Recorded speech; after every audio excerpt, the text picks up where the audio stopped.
Salve rapaziada, moçada, mulherada, criançada, cachorrada, gataiada, criançada. Já falei, todos vocês do meu coração alvinegro, como é que vocês estão, mano? Tranquilo? Difícil estar tranquilo depois de tudo que aconteceu ontem, né? Lá em Belém do Pará, mas calma, já eu falo sobre isso. O Corinthians lançou hoje a sua linha de camisas e uniformes, né? Que homenageia a democracia corintiana, período bem conhecido por todos os corintianos e capitaneado por Sócrates, Casagrande, tinha Birubiru, tinha Vladimir, Adilson Monteiro Alves, pai de Duílio Monteiro Alves, atual presidente, né?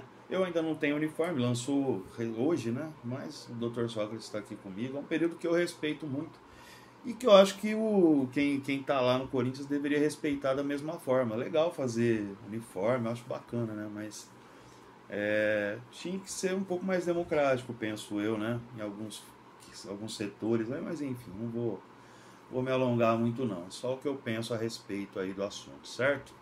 Mas tá aí. Democracia corintiana, 40 anos, é um novo uniforme. Eu particularmente gostei. A camisa 1 não tem quase mudança nenhuma, né? Com relação ao uniforme anterior.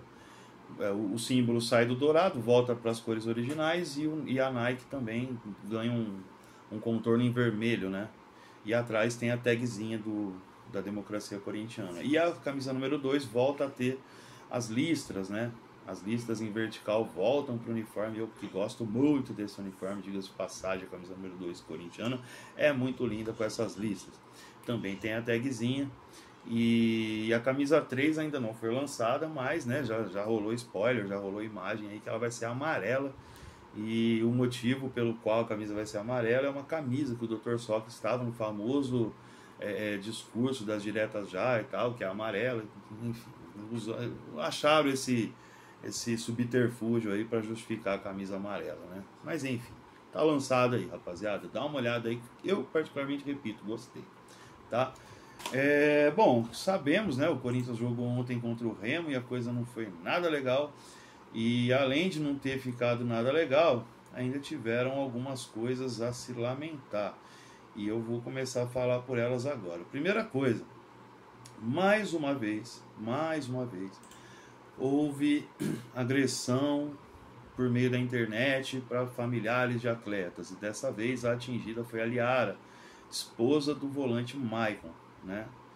A Liara mesmo fez um status, né, um stories no Instagram, e eu vou ler aqui aspas para ela, né, passando para lembrar que esse Insta é o da Liara e qualquer tipo de ameaça não passará batido dessa vez, mesmo que haja respeito da nossa parte. Além de atletas, são pais, maridos e filhos. Todos têm seus problemas, mas o mínimo que precisam ter é respeitar a família. E digo mais, se tocarem no nome dos meus filhos vai ser pior. Chega. Gente, difícil, né? Mais uma vez a gente vai voltar a falar disso. Mais uma vez a gente vai voltar a falar de ameaças na internet, né? Como se isso resolvesse alguma coisa, como se essas ameaças tocassem na cabeça do Maicon e ele, a partir desse momento, passasse a ser o melhor volante do Brasil, graças a essas ameaças que ele recebeu pela internet e por meio da sua esposa, né? Não vai acontecer absolutamente nada, o cara vai ficar ainda mais revoltado com tudo isso, e se vai interferir ou não no desempenho dentro de campo, difícil falar, né? Aí vai até uma corneta rápida aqui, né? Pior não fica, né, Maicon? Pior não fica, mas nada justifica, mais uma vez, essas agressões virtuais que não levam a lugar nenhum, né? E como se não bastasse, ontem um confronto, né, entre torcedores organizados do Corinthians e do Paysandu. O rival do Remo, o Paysandu. Os torcedores do Paysandu acabaram entrando em conflito com torcedores do Corinthians e, infelizmente, um torcedor, o Rafael de Moura Merenciano, foi atingido por um rojão quando ia para o jogo, quando ele estava indo para o jogo, e acabou, infelizmente, não resistindo, certo? Então, da minha parte, fica os meus sentimentos aí para a família do Rafael. Há pouca coisa que se diga agora para confortar, ainda mais uma perda tão... Um rapaz novo, 35 anos, né? Não tem muita coisa para falar, não sei desejar os meus sentimentos e e desejar toda a solidariedade aí para a família do Rafael, certo? É complicado. Mais uma vez, mais uma vítima. O Rafael é mais uma vítima dessa briga incansável de torcidas, desses confrontos que não acabam nunca, né?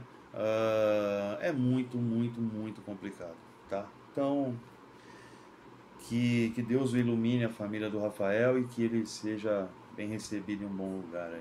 Amém. Espero que isso acabe um dia, cara, mas é difícil, é muito complicado acabar.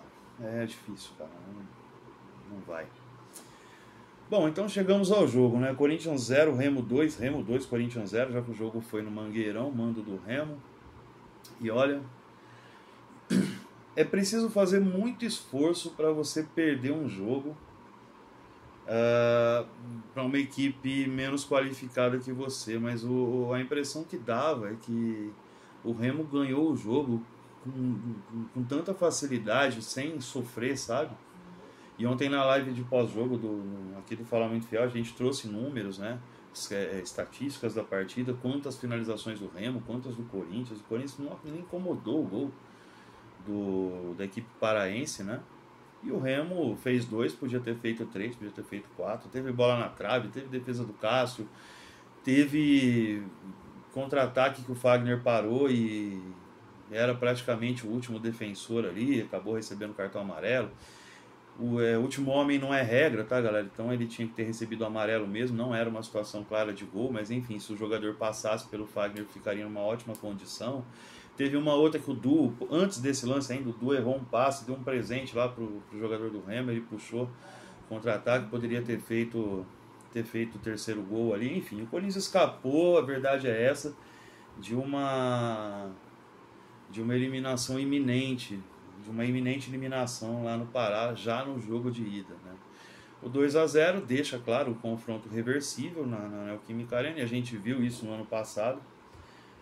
Contra o Atlético Goianiense é o melhor exemplo, né? O Corinthians volta de Goiânia com 2-0 contra e consegue reverter, fazer 4-1. Aquele jogo que marcou os primeiros gols do Yuri Alberto com a camisa do Corinthians, né? E também marcou o Renato Augusto dando algumas assistências naquele jogo, né? Renato Augusto que não estará disponível para essa partida contra o Remo, né? Então, e a gente sabe muito bem qual é a dificuldade do Corinthians para jogar sem o seu principal jogador, hoje claramente seu principal jogador. E o pior disso, né? O que nos deixa bem receosos com relação a esse jogo de volta é a limitação do Fernando Lázaro de achar alternativas para resolver essa falta do Renato. Não há alternativa. Ele coloca o Paulinho ali. Paulinho que ontem jogou por 86 minutos. 86 minutos o Paulinho jogou, e quando saiu entrou o Matheus Araújo, com o jogo já em 2-0. E o que o Matheus Araújo poderia fazer naquele momento? Qual foi a razão do Paulinho, que não fez absolutamente nada, tá lento, tá longe da sua melhor condição física, e acho que não voltará. Aliás, acho que essa é a condição física atual do Paulinho, depois da idade, lesão no joelho e tudo mais que ele passou. Eu acho que a condição física do Paulinho é essa, e não dá para imaginar que ele vai fazer muito mais do que ele já vem fazendo, ou seja, muito pouco, né? E aí ele joga por 86 minutos, cara. 86 minutos. O Lázaro ontem ele fez muita força para perder o jogo, e conseguiu, né? Primeiro, poupou os jogadores, sendo que o último jogo foi na quinta-feira em Montevidéu às 19 horas, o jogo acabou por volta das 21 e pouquinho. E aí os jogadores chegaram no Brasil, descansaram, tiveram lá folga, não sei o que, treinaram no fim de semana. Teve time que decidiu o título no final de semana e colocou titulares para jogar a Copa do Brasil. Ontem o Fluminense é um bom exemplo. Aliás, o Fluminense, que jogou com titular no Peru contra o Sporting Cristal, ganhou, jogou com titulares contra o Flamengo, ganhou, e tinha que reverter um placar contra de 2-0 e conseguiu reverter, ainda sobrando. E ontem meteu o titular e fez 3-0, sabe em quem? No Paysandu. Paysandu sabe quem é? O último time que derrotou o Remo. Remo que ganhou do Corinthians. Olha só, né? Que ligação interessante essa. Pois é. Então o Corinthians poupou seus jogadores, fez um primeiro tempo pavoroso, Aí o Lázaro vai mexer no intervalo, ele tira o Pedro. O melhor jogador do primeiro tempo, ele sacou no intervalo. Por quê? Porque ele tinha que voltar com o Roger Guedes. Tudo bem que voltasse com o Roger Guedes. Aliás, outro detalhe legal, né? Ele vai poupar, mas o primeiro tempo termina 1-0 para os caras, ele pega os poupados e bota tudo para jogar no segundo tempo. Né? Vai entender. Vai entender. Mas enfim, aí o Lázaro vai, coloca lá o nosso Roger Guedes, tira o Pedro, mantém Paulinho, mantém outros jogadores que estavam muito mal na partida. Depois, mais pra frente, coloca Christian Barletta, que estreou para a torcida do Corinthians assisti-lo. Entrou com personalidade, tentou alguma coisa, mas ainda muito pouco, muito jovem, além de ser jovem, estava estreando, primeira oportunidade num grande clube, né? E entra logo numa fogueira com o time perdendo 2-0, que me faz voltar a uma semana atrás, quando ganhamos do Liverpool do Uruguai, e ficamos revoltados, alguns, né, não todos, mas alguns ficaram revoltados, bravos de fato, pelo Lázaro não ter colocado em campo Christian Barletta e Pedro naquela oportunidade em que o Corinthians sobrava contra o fraquíssimo Liverpool do Uruguai. Pois é, aí ele foi e colocou o Romero. O reforço, o grande reforço da temporada, já que tivemos 3, né? Então Bidu, Romero e Christian Barletta. Quem é o grande reforço? Historicamente falando, é o Romero, deveria ser pelo menos. E aí o Romero entra no jogo ganho. Agora ontem que o Corinthians precisava reagir, buscar alguma coisa, ter velocidade, aí o Romero não entra, o jogador decisivo, o rei de clássicos, faz foquinha no Palmeiras, tira selfie. Aí para esse jogo ele não pôde, ele não entrou, ele não foi solicitado para entrar e tentar resolver. Que coisa, né? Aí nesse tipo de jogo é que entra o Barletta, é que entra o Matheus Araújo aos 40 do segundo tempo, né? Então o Fernando Lázaro não arruma soluções para o problema da ausência do Renato, e toda vez que ele tem que fazer algum tipo de mudança, como bem disse o Diogo Ranzani, meu parceiro Diogo Ranzani, um abraço a ele, o Lázaro não sabe ler o jogo. O Lázaro é um analfabeto tático, certo? E o Corinthians padece mais uma vez. Bom, o importante é que poupou, o time está inteiro, em tese, deve estar inteiro, penso eu, porque domingo tem a grande estreia do Campeonato Brasileiro diante do Cruzeiro. Pois é, um Campeonato Brasileiro de 38 rodadas, o Lázaro poupou num jogo mata-mata, decisivo, para estrear no Brasileiro contra o Cruzeiro. É claro que isso eu estou sendo irônico, eu não sei por que o Lázaro poupou, eu estou tentando buscar alguma explicação pelo Lázaro ter poupado alguns jogadores na partida de ontem, né? E aí eu estou jogando essa de que só pode ser para enfrentar o Cruzeiro, mas é óbvio que não é.